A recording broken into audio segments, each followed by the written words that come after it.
So last class में हमने moles find out करना सीखा था। आज हम मास से एटम्स तक जाना सीखेंगे। मैं आपको एक पर्टिकुलर साइकिल लिखवा रहा हूँ, आपको वो पर्टिकुलर साइकिल हर बार फॉलो करनी है और आपके सारे आंसर्स आ जाएंगे। ठीक है, देखिएगा साइकिल गौर से। मास से सबसे पहले आप निकाल लो मोल्स, मोल से आप निकाल लो मॉलिक्यूल्स और मॉलिक्यूल से आप निकालेंगे एटम्स।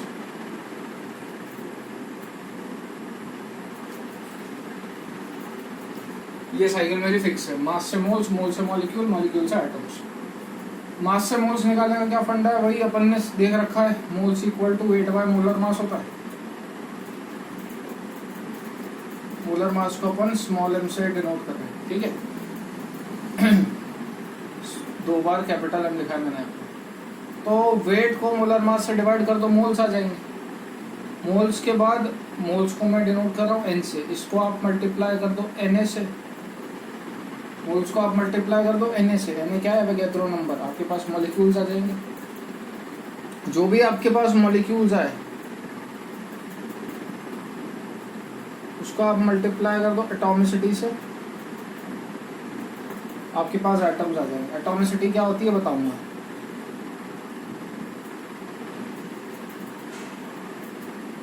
एटॉमिसिटी है ना। अब हो सकता है जरूरी नहीं हो यहाँ से यहाँ जाओ, हो सकता है वो उल्टा भी आ रहा हो। एटम दे के मास पूछ ले तो उल्टा चल लो भाई। मॉलिक्यूल से एटम में जाने के लिए एटॉमिसिटी से मल्टीप्लाई कर देते, तो एटम से मॉलिक्यूल में जाने के लिए एटॉमिसिटी से डिवाइड करेंगे। तो atoms divide by atomicity. Clear. Molecules, mole से मॉलिक्यूल में जाने के लिए Na से मल्टीप्लाई कर देते थे, तो मॉलिक्यूल से मोल्स में आने के लिए Na से डिवाइड कर दो।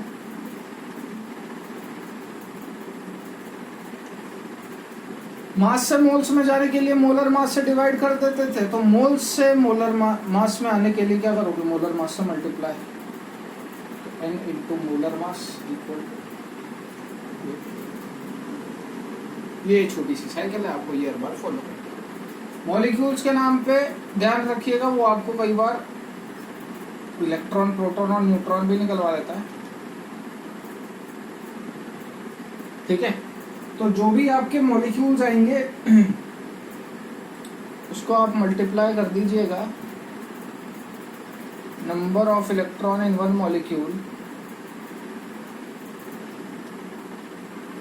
तो आपके पास टोटल नंबर ऑफ इलेक्ट्रॉन आ जाएंगे। ठीक है, ऐसे समझ में नहीं आया होगा, मैं रिकमेंड करूंगा पहले आप एक बार ये साइकिल ड्रॉ कर लीजिएगा तसल्ली से। सिमिलरली मॉलिक्यूल्स को जब आप number of electron in number of proton in one molecule से मल्टीप्लाई कर दोगे तो आपके पास टोटल नंबर ऑफ प्रोटॉन आ जाएंगे। मॉलिक्यूल को आप जब number of neutron in one molecule से मल्टीप्लाई कर दोगे तो आपके पास टोटल नंबर ऑफ न्यूट्रॉन आ जाएंगे। ठीक है, तो ये साइकिल नोट डाउन करने के बाद अब मैं क्वेश्चन करवा रहा हूँ, इसके बेसिस पे एक दो क्वेश्चन समझिए और आपको चीज़ें समझ में आ जाएंगी। ठीक है,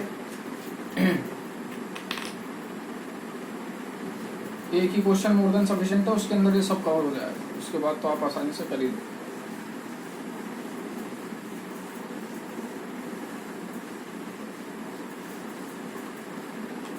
जैसे वो क्वेश्चन दे रहा है, calculate number of moles of 200 gram of CaCO3, also calculate number of atoms calcium, carbon and oxygen.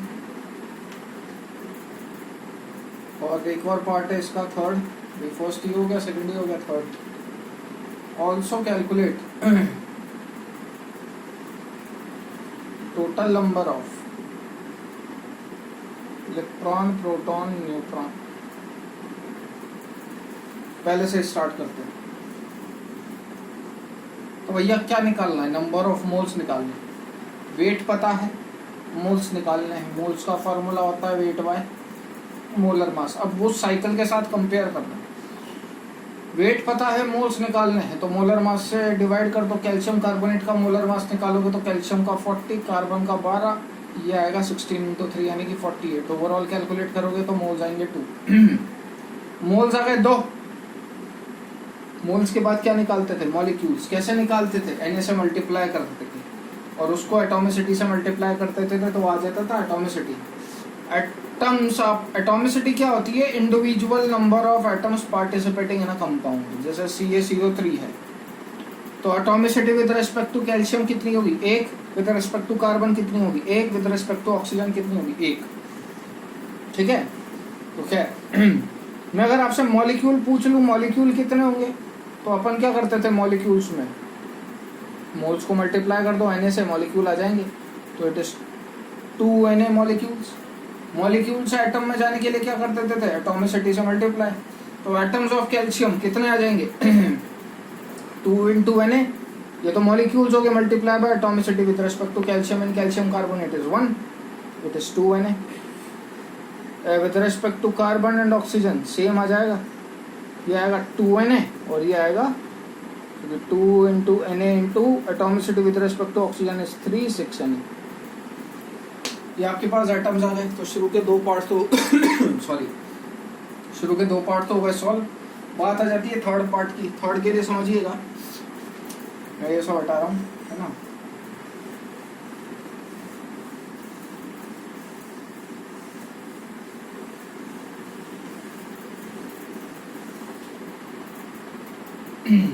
तो third, electron proton neutron calculate करिए भैया, ठीक है ना। किसमें, तीनों वाले इंडिविजुअल एटम्स में, कैल्शियम, कार्बन और ऑक्सीजन। तो मैं अपन करते हैं, इलेक्ट्रॉन यहाँ लिख देते हैं, प्रोटॉन यहाँ लिख देते हैं, न्यूट्रॉन यहाँ लिख देते हैं। न्यूट्रॉन होता है A - Z, atomic mass minus atomic number, ठीक है। यहाँ मैं एलिमेंट लिख देता हूँ कैल्शियम, कार्बन, ऑक्सीजन।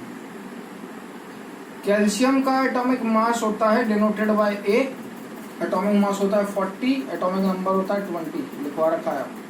इसका एटॉमिक मास होता है 12, Z होता है 6, इसका एटॉमिक मास होता है 16, Z होता है 8। इलेक्ट्रॉन कितने होते हैं, जो उसका एटॉमिक नंबर होता है। प्रोटॉन भी उतने ही होते हैं, ठीक है ना। तो इलेक्ट्रॉन कितने हो गए, 20, 12, सॉरी 6, 8, ठीक है। जो Z होता है वही इलेक्ट्रॉन और वही प्रोटॉन्स होते हैं। प्रोटॉन भी यही होंगे 26, 8। अब क्या करो, न्यूट्रॉन कैसे निकालेंगे, न्यूट्रॉन A - Z निकालेंगे। A एटॉमिक मास 40, Z इसका आया 20, इसका आएगा 6, इसका आएगा 8, 12 - 6, 16 - 6। यहाँ पे coincidentally electron, proton, neutron same आ रहे हैं, हर बार मत लिखे आना, है ना। तो एक मॉलिक्यूल के अंदर total number of electron, proton और न्यूट्रॉन बराबर होंगे, ये तीनों के अंदर सेम। तो मैं एक ही बार में लिख रहा हूँ। तो चाहे इलेक्ट्रॉन निकालो, चाहे प्रोटॉन निकालो, चाहे न्यूट्रॉन निकालो, बात सेम है ना। B 26 है, 26 है, 26 है। तो number of electron, proton, neutron in one molecule कितना आएगा, 1 मॉलिक्यूल। 20 तो कैल्शियम के, चाहे इलेक्ट्रॉन की बात कर लो, प्रोटॉन की चाहे न्यूट्रॉन की, 6 कार्बन के, और 8 × 3 किसकी आएगी, ऑक्सीजन की। तो टोटल कितना हो गया, 24, 6, 50 नंबर ऑफ इलेक्ट्रॉन, प्रोटॉन और न्यूट्रॉन है। लेकिन ये क्या है, ये तो एक मॉलिक्यूल के हैं, ये तो एक मॉलिक्यूल के हैं। आपके पास एक मॉलिक्यूल था क्या, नहीं भैया, अपने पास तो कितने मॉलिक्यूल थे, अपने पास कितने मॉलिक्यूल थे, 2Na मॉलिक्यूल थे। तो उस 2Na मॉलिक्यूल को मैं मल्टीप्लाई करूंगा 50 से, तब जाके मेरे पास टोटल नंबर ऑफ एटम्स आएंगे, इलेक्ट्रॉन, प्रोटॉन, न्यूट्रॉन। तो 2Na मल्टीप्लाई बाय 50, ये तो एक मॉलिक्यूल में है। टोटल मॉलिक्यूल कितने थे, ये क्या है, टोटल मॉलिक्यूल निकाला था ना अभी थोड़ी देर। तो ये आपके पास total number of electron, proton and neutron.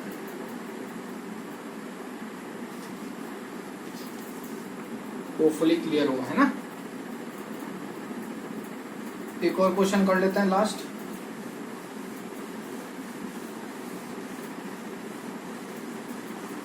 जब भी वो आपसे इलेक्ट्रॉन, प्रोटॉन, न्यूट्रॉन पूछे, समझ जाइएगा कि वो टोटल ही पूछ रहा है।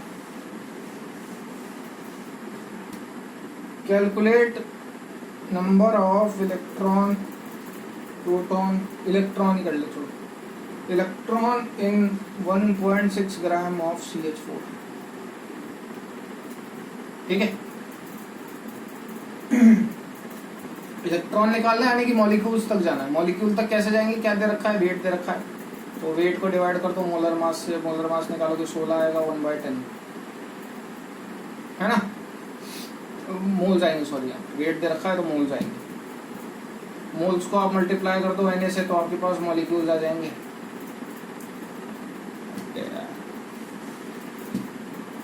मॉलिक्यूल्स किसके बराबर होते हैं, मोल्स मल्टीप्लाई बाय Na। तो ये कितना हो गया 1/10 इंटू 6 इंटू 10⁻23, ये 10⁻22 हो गया, है ना। 23 को इसके से काट दिया। तो ये तो मेरे पास है मॉलिक्यूल्स, लेकिन अपने को क्या निकालने, electron proton neutron. Electron proton neutron कैसे निकालेंगे, टोटल नंबर ऑफ इलेक्ट्रॉन कितना है 10 मल्टीप्लाई बाय 10 क्यों, क्योंकि 6 इसका 4 इसके, है ना। 1/10 इंटू 6 इंटू 10⁻, ये हो गया मेरे पास total number of electron proton neutron. ठीक है, क्लियर होगा इतना। इसके अंदर कितना इलेक्ट्रॉन है, 6 कार्बन के अंदर इलेक्ट्रॉन आए, 4 हाइड्रोजन के अंदर इलेक्ट्रॉन आए, लेकिन ये तो एक मॉलिक्यूल के अंदर इलेक्ट्रॉन है। आपके पास कितने मॉलिक्यूल है, इतने, तो उसी 10 को इसी वैल्यू से मल्टीप्लाई कर दिया, यहाँ 23 आएगा, है ना। तो ये अरे भाई आ गया 6 इंटू 10⁻23। क्लियर है, चलिए यहीं तक लगते हैं आज का session. From here will continue in the next class.